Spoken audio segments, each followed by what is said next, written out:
Morning मित्रांनो. आज आपल्या ट्रिपचा दुसरा दिवस आहे. ॲक्च्युली काल आपला पहिला दिवस होता, म्हणजे काल आपलं साईट सीन काहीच नव्हतं. काल आपण फक्त रत्नागिरीमधून जेजुरीपर्यंत प्रवास केला आहे. तर तुम्ही कालच्या ब्लॉगमध्ये ते बघितलं असालच. आणि आज आपण आता 4 गणपती बघणार आहोत. आज आपण पहिले मोरगावला जाऊन मग सिद्धटेकला जाणार आहोत, मग थेऊर आणि मग महागणपती बघायला जाणार आहोत. तर मंदिरामध्ये जाताना मी तुम्हाला पूर्ण मंदिराचा थोडा जेवढा मला माहिती आहे किंवा जेवढा मी वाचला आहे तेवढा इतिहास सांगीन, गणपतीबद्दल माहिती देईन तुम्हाला. पण काही मंदिरांमध्ये नियम बदलतात, त्यामुळे मोबाईल कॅमेरा अलाउड असेल तर मी तुम्हाला तिथे फोटो आणि व्हिडिओ टाकीनच व्हिडिओमध्ये. पण काही ठिकाणी जिथे पॉसिबल नाही तिथे मी टाकणार नाही, कारण का कुठून तरी घेऊन चोरून टाकायचं त्यात काही मजा नाही आणि नंतर ते प्रॉब्लेमॅटिक करतात त्यासाठी. आणि जर तुम्ही जेजुरीला येऊन स्टे करणार असाल तर हॉटेल मल्हारगडला राहा.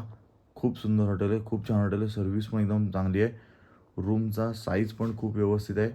मी तुम्हाला रूम दाखवतो. हे बघा, व्यवस्थित मोठी रूम आहे. आता आम्ही यूज केली आहे म्हणून जरा वापरली दिसते, पण रूमवर स्पेशियस आहेत, खूप सुंदर आहे. स्टाफ पण खूप चांगला आहे इथला. आणि मेन म्हणजे इथून मल्हारगडवरून जेजुरीचं मेन जे मंदिर आहे ते हार्डली 500 मीटरवर आहे, अर्धा किलोमीटरवर आहे. तर इथून बाहेरून तुम्हाला ऑटो आणि मिळतातच, त्यामुळे तोही काय प्रॉब्लेम नाही आहे. तुम्ही येणार असाल तर ह्याच हॉटेलला राहा, स्टे करा. लंच पण इथे आहे, ब्रेकफास्टची पण सोय तुमची इथे होऊ शकते. रेस्टॉरंट पण खूप चांगलं आहे. आणि मुख्यतः हॉटेलचा जो एरिया आहे तो खूप सुंदर आहे. तुम्हाला मी दाखवतो. बघू शकता मित्रांनो, हॉटेलचा एरिया खूप मोठा आणि खूप सुंदर आहे. ह्या साईडला इकडे गार्डन आहे, प्रशस्त मोठं पार्किंग आहे. आणि हा जो आहे हा हॉटेलचा एंट्रन्स आहे. इथे समोर रेस्टॉरंट आहे आणि इकडनं आतमध्ये लॉजिंगचं आहे. वरती रूम्स वगैरे खूप सुंदर आहेत सगळ्या. हा इथे कोणाचे विला और घर समथिंग आहे, काय माहीत नाही आपल्याला. आणि पण एरिया बघू शकता, खूप छान आहे, खूप मोठा आहे. मग तुम्ही फॅमिलीसोबत जाणार असाल तर नक्की ते स्टे करा. मुलांना खेळायला पण आहे इथे, लहान मुलांना खेळायला घसरगुंडीवर पण आहे.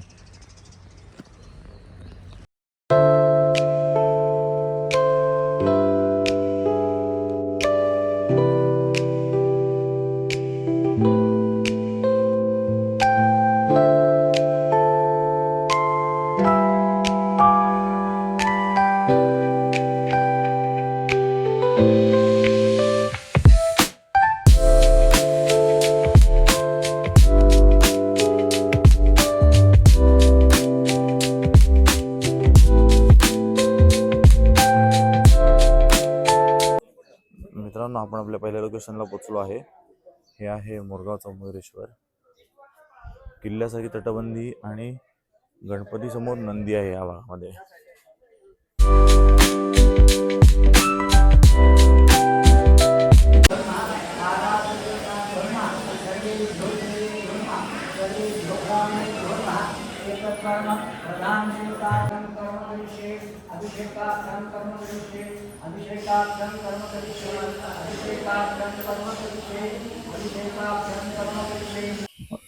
ज्यांना कोणाला अष्टविनायक गणपतीबद्दल अजून माहिती हवी असेल किंवा मॅप हवा असेल तर हा व्हिडिओ पॉज करून त्यांना मिळेल.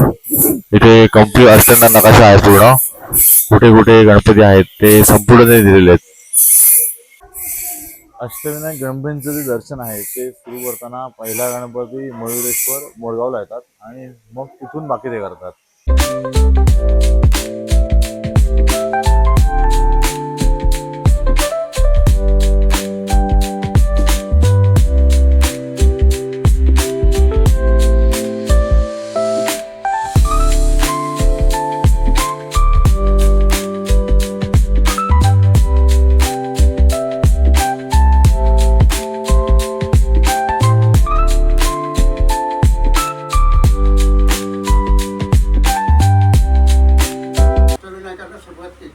मोरगावकडून आता सिद्धटेकला पोचलो. अष्टविनायकातला हा जो सिद्धटेक गणपती सगळ्यात महत्त्वाचा उजव्या सोंडी एकच गणपती. आणि आमचं मोठं भाग्य गुरुजी म्हणून या मंदिर याचा बसा या मंदिरात माझी 8वी पिढी कार्यरत आहे. आपण नेहमी आरती घेतो, आरतीची आधी माहिती सांगतो, परंतु काम जटोदाचं काम चालू झाल्यामुळे इथे आपण जमलेलो. तर आरतीच्या आधी 2 शब्द तुम्हाला गणपतीची माहिती सांगतो, नंतर आपण सामुदायिक आरती करू आरती घ्या, माझ्याकडनं आरतीचा प्रसाद घ्या. योगायोगाने आता श्रावण महिना सुरू होतो. तुमची जर इच्छा असेल सिद्धिविनायकाला अभिषेक करायची तर एवढं बघून ठेवा, अभिषेक करून प्रसाद पाठवला जाईल. सगळ्या सूचना संपल्या. गणपतीची कथा आहे.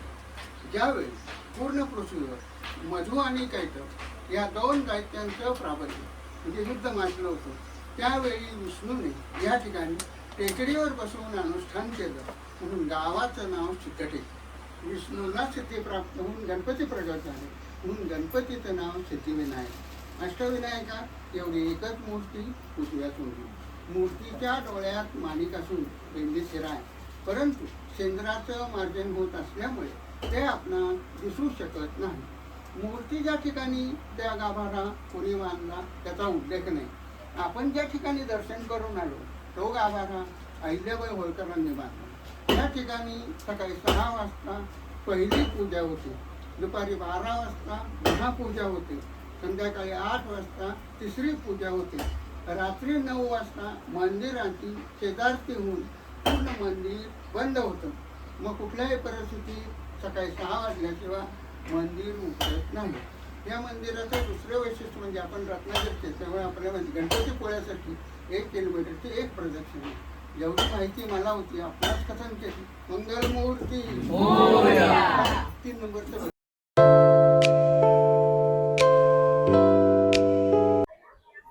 मित्रांनो, आता आमचं सिद्धटेक झालं. सिद्धिविनायकला आम्ही जाऊन आलो आणि आता आम्ही जेव्हा जाणार होतो सकाळपासून आमचे 2 गणपती झालेत आणि आता अजून 2 गणपती बाकी आहेत. इथे पण नुसतं काय ढग येत आहे, तिथे पाऊस नाही पडत आहे. सेम रत्नागिरीची अवस्था आहे. आणि हे आमचे मॅनेजर रस्त्यामधून उभे आहेत.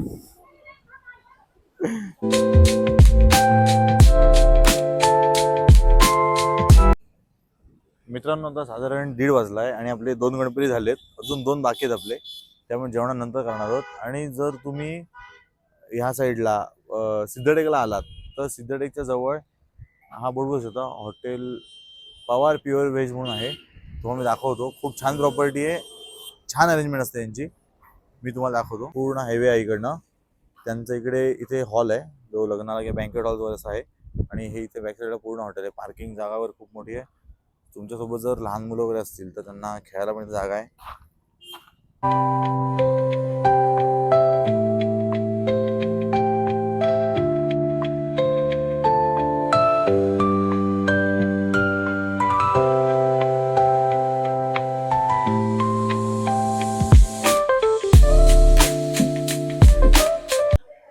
मित्रांनो, आपण आलो आहे ते आहे चिंतामणी देवस्थान थेऊरमधील. ही जी घंटा तुम्हाला दिसते ही चिमाजीप्पांनी पोर्तुगीजांकडून जिंकून घेतली होती वसईच्या वेळी. वसईचं युद्ध झालं होतं तेव्हा. आणि हा जो सभामंडप आहे तो संपूर्ण लाकडी आहे. चिंतामणी महाराजांनी जी स्थापना केली मंदिराची, त्यामुळे त्याच्यावर चिंतामणी पडलं. गणपतीच्या गळ्यात चिंतामणी रत्न आहे, ते आता हार वगैरे म्हणून दिसलं नसेल कदाचित. आणि त्यानंतर 100 वर्ष साधारण थोरले बजाव पेशवे यांनी हा जो बाहेरचा सभामंडप आहे लाकडी, तो त्यांनी इथे दान केलेला आहे. पूर्ण सभामंडप आहे तो. नंतर श्री चिंचवडकर आणि अजून एक श्रीधर महाराज म्हणून होते, त्यांनी मंदिराचा सुशोभन करायला त्यांनी नंतर मदत केली. त्यामुळे हा परिसर अजून भव्यता आली. आणि पेशवे घराण्याचं थेऊरला भरपूर जण येऊन जात असायचे, त्यामुळे थेऊरचा विस्तार पेशवे घराण्यांनीच केलेला आहे पूर्ण. माधवराव पेशवे यांचं निधन सुद्धा इथं झालं. थोरले माधवराव पेशवे त्यांचं निधन इथं झालं. आणि आपण जिथनं एंट्री केली तिथं बाहेर तुम्ही घंटा बघितली, छोट्या हाईटला लावलेली आहे. ती घंटा चिमाजी अप्पांनी वसईचं जेव्हा युद्ध झालं होतं त्यावेळेला पोर्तुगीजांकडनं जिंकून ती घंटा घेऊन इथं लावलेली आहे. असा याचा इतिहास आहे पूर्ण. बाकी अजून हा जो लाकडी सभामंडप आहे पूर्ण थोरले माधवराव पेशवे यांनी मंदिराला समर्पित केलाय. गणपतीच्या काळामध्ये छान चिंतामणी रत्न आहे. आणि अशीच पेशव्यांनी ह्या मंदिराची आणि थेऊर गावाची भव्यता वाढवली. मित्रांनो, आपलं आता थेऊर चिंतामणी बघून झालंय आणि आता आपण निघालो आहे ते आहे रांजणगावचा महागणपती, की जो सगळ्यात बलवान असं म्हणतात. असं प्रत्येक गणपतीचं काही ना काही वैशिष्ट्य आहे. थोडीफार माहिती मी त्याचा प्रयत्न केला, तुम्हाला आवडली असेल तर ती शेअर करा. तुमच्या सगळ्या फ्रेंड्सना पाठवा.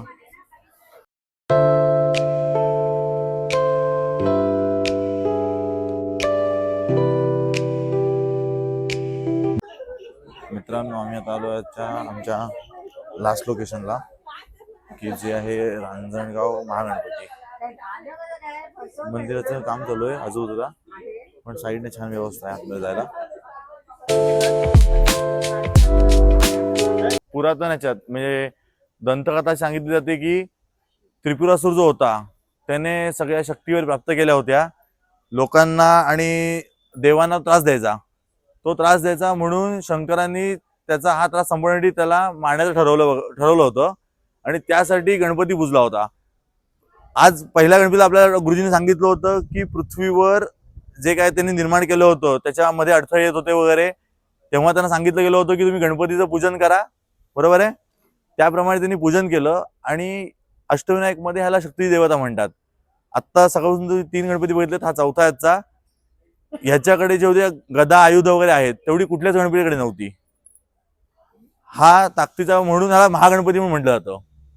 एवढंच आहे. आणि शक्तीसाठी शक्यतो याची प्रार्थना करतात आणि ह्याला पूजतात, असं आहे.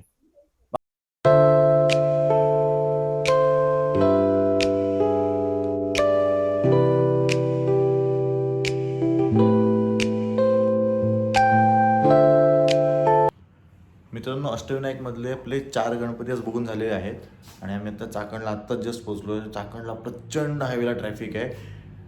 हायवेची कंडिशन चांगली आहे पण हायवे थोडा लहान आहे, त्यामुळे ट्रॅफिक भरपूर आहे. कारण का आम्हाला 15 किलोमीटरला साधारण 40 ते 60 मिनिटापर्यंत आम्हाला दाखवत होतं.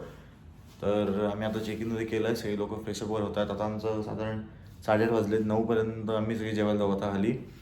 आणि आता उद्या आमचे 2 गणपती आहेत. उद्या आम्ही देहू पण बघणार आहोत आणि परवा आम्ही उरलेले 2 गणपती बघून रत्नागिरीला रिटर्न जाणार आहोत. तुम्हाला आपले ब्लॉग आवडत असतील तर लाईक, शेअर आणि सबस्क्राईब नक्की करा. तुमच्या फ्रेंड्सना पाठवा. तुम्ही अष्टविनायकचा प्लॅन करणार असाल तरी आम्हाला कळवा, किंवा त्याच्या व्यतिरिक्त ऑल ओव्हर इंडिया तुम्हाला कुठेही फिरायचं असेल तरीही तुम्ही सांगू शकता. अमृता ट्रॅव्हल्स तुम्हाला ऑल ओव्हर इंडिया फिरवेल, इंटरनॅशनलसुद्धा नेणार तुम्हाला. फक्त आपण आत्ता जून आणि जुलै पावसामुळे आपण ब्रेक ठेवतो, बाकी कंप्लीट इयर आपले प्लॅन चालू असतात. तर तुम्ही नक्की विजिट करा. आपली वेबसाईट पण आहे, त्याच्यानंतर डिस्क्रिप्शन बॉक्समध्ये मी कॉन्टॅक्ट नंबर पण देईनच तुम्हाला. आणि इंस्टाग्रामवर तुम्ही फॉलो करा, तुम्हाला ते नवीन प्लॅन वगैरे मिळत जातील. Okay, thank you.